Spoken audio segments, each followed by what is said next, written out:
Hi berries, welcome back to my channel. Welcome to my channel if you've landed here for the very first time. Hope you subscribed to my channel, clicked on notification bell so don't miss out any further updates. You can also follow me on my Instagram, Twitter, Facebook. All the links in the description box. Namaste, this is Dwija और कैसे हैं आप? Kamusta po?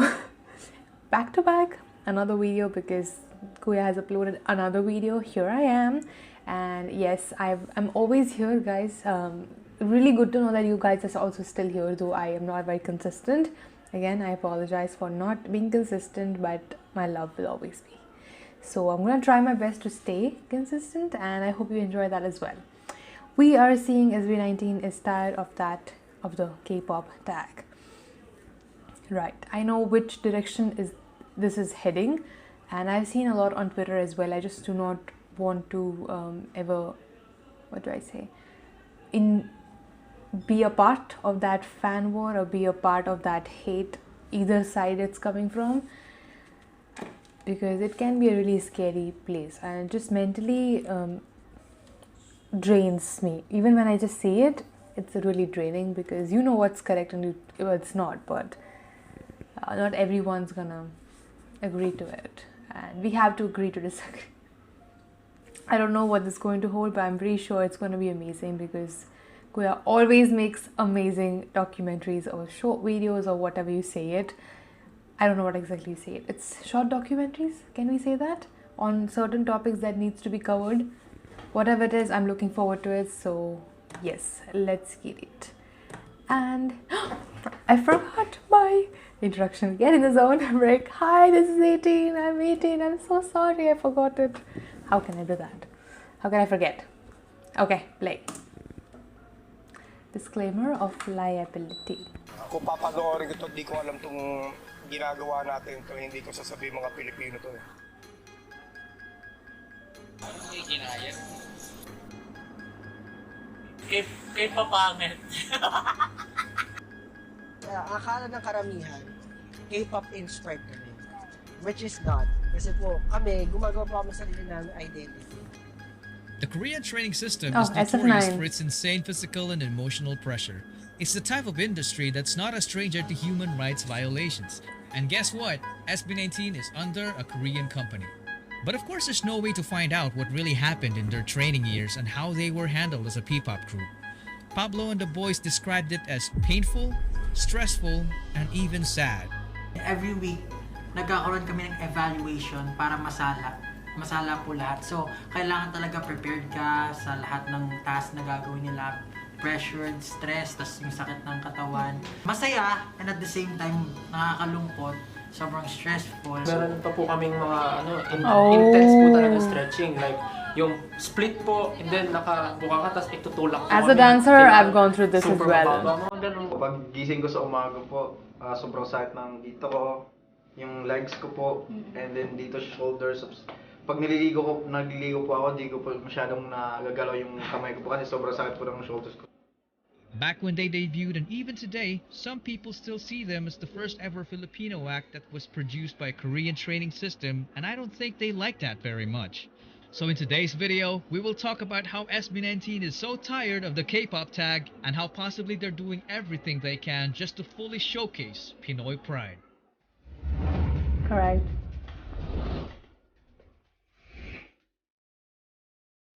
Stories. Okay, you call it If you have stories. been closely Sorry. following SB19's journey, then you should already know that the melodies of the songs in their first album were provided by their company, and Pablo's impeccable songwriting was instrumental to getting those songs to a different level. Absolutely. When their Go Up dance practice went viral, their Right. popularity skyrocketed.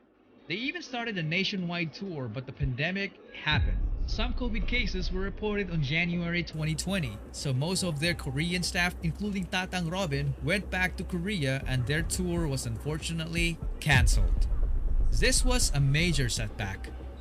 Except, it wasn't. It wasn't. Due to the lack of Exactly. manpower and SB19 wanting to continue their craft even in the midst of what's happening, they were finally allowed to be involved more in their content. On May 2020, Ikako was released, and this was their first music video where you can't find any Korean credits. This was a song dedicated to all of the frontliners, and it was a huge hit. The song was composed and written by Pablo, and the music video was edited using only free stock video footage website. Whoa. This was the first proof that they can, in fact, do things on their own even with little to no budget. But what if they were provided some budget? Enter Hanggang sa Huli anime music video. Justin and The Voice were all over this project, and again, it was a hit. It was. Fast forward beautiful. to 2021, this was the time when SB19 decided to shock the world and show them what Filipino talent is all about. The What music video was released and it became the fastest P-pop music video to reach 1 million views in less than 16 hours. That's without any help from Korean staff and directors. So why am I telling you all this? It's because of this announcement. I'm kind of late in the party and I won't even know about this if it wasn't for my favorite SB19 news channel called I'm Pop Rice. You should subscribe to keep yourselves updated. For sure. Anyway, Tatang Robin just recently sold ShowBT Philippines to Charles Kim and decided to establish a new entertainment company called SB Town. This means that ShowBT Philippines and its handled groups like SB19 and Kaya will no longer be affiliated with Tatang Robin and SB Town, which is currently handling the very promising SB Talent Camp trainees. And this leads to the most talked about rumor. SB19 is secretly building their own company. Oh, at first, I thought it was a bad take, but there are a few valid clues that actually support this insane theory. If you notice on the credits of One and Bazinga music videos, the producers are ShowBT Philippines and SB19. But on their latest music video in Wyatt, the producers are Blackstar Entertainment and 1Z Entertainment. Where did ShowBT and SB19 go? Who the heck is 1Z Entertainment? Does it mean One Zone? Like how they have been naming their concerts, their studio, and how they greet us? This theory got even further validation in the recent interview with Okay, the arms are very distracting. They actually invest their own money in their music videos. I-invest namin siya sa namin, sa ginagawa namin, sa craft namin. Kaya hindi kami nakaka-enjoy kasi kung makikita niyo naman po rin yung mga music videos namin, yung mga music namin. Talaga po, doon namin niyalaan yung latest nyo, sabi ko sobrang parang mahal. So naglalabas din kayo ng person? Sa amin, talaga? Ay, wala. Whether it's true or not, SB19 has already proven that they are capable of representing our own country when it comes to music. That'll be and amazing. of course, I will never ever forget what Tatang Robin did for them. But and he was always supportive as well, right? Part of my God kind of hopes it's true, because if it is, it would be the biggest indication of artist empowerment. They would be the first ever pop group to go independent. This might actually start a movement that not only Filipino artists will follow, but also artists around the world. Oh, this is so good. And I did not know a lot of facts from this, so I'm really thankful to Kuya for this. Like I say, I always really shun out a lot of Twitter. And I'm sorry, I'm pausing this right now. But I do shun out a lot of tweets from a lot of people when it comes to anything about either K-pop or either P-pop and even Indonesian pop, and there are a lot of other music I listen to as well, because a lot of things are toxic, which is the reason I'm kind of away from it, and which is a good thing that I don't really get to see all this fan wars or whatever toxic things happening, but also in the same sense I miss out the good things and the news that's happening. Because if I just keep on retweeting that, liking, commenting on whatever that is, you see again the toxic as well, and then it affects my mental health, and then I go downhill again. So I have been trying to again regain the same thing with K-pop and P-pop recently, because now I'm in much better place mentally. But yes, that happened to me when I used to be on Twitter back in the days, and I used to also fight with those toxic people, become toxic at the end of the day. You know, you have to fight hate, but you shouldn't become a hate. But I was that because I didn't understand the difference, which is why I started staying away from it, and I missed out on a lot of things I know. But I had to choose and pick a side, and I was like, my mental health first. So I had no idea about a lot of things happening in a good and in a bad sense, which I don't know, but I will just apologize because I need to be also informed with the good stuff.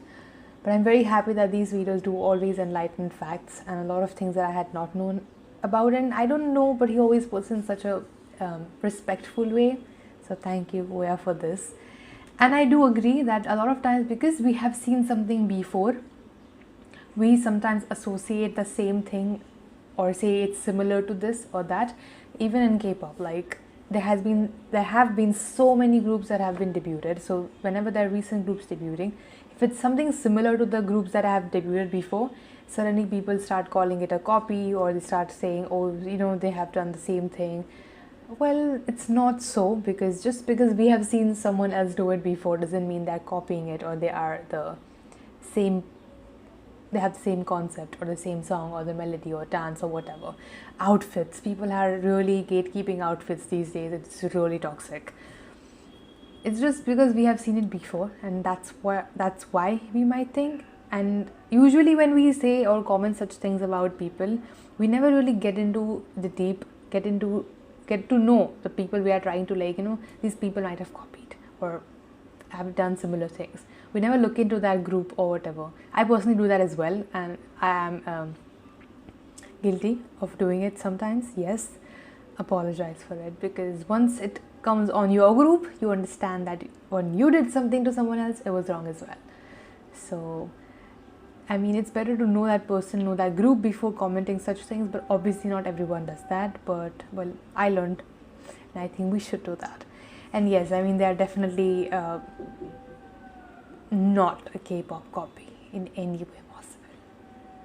I'm just glad if they make an independent label. Oh my god, that just means they have all the power of what they're doing, and I think that'll be amazing. A little bit more work on their side, yes, but a lot of creative and a lot of freedom in other ways, and I completely support that. I really enjoyed it. Hope you did too. What are your thoughts? Let me know, and I'll see you guys next time. Bye berries. Love you. Mahal kita.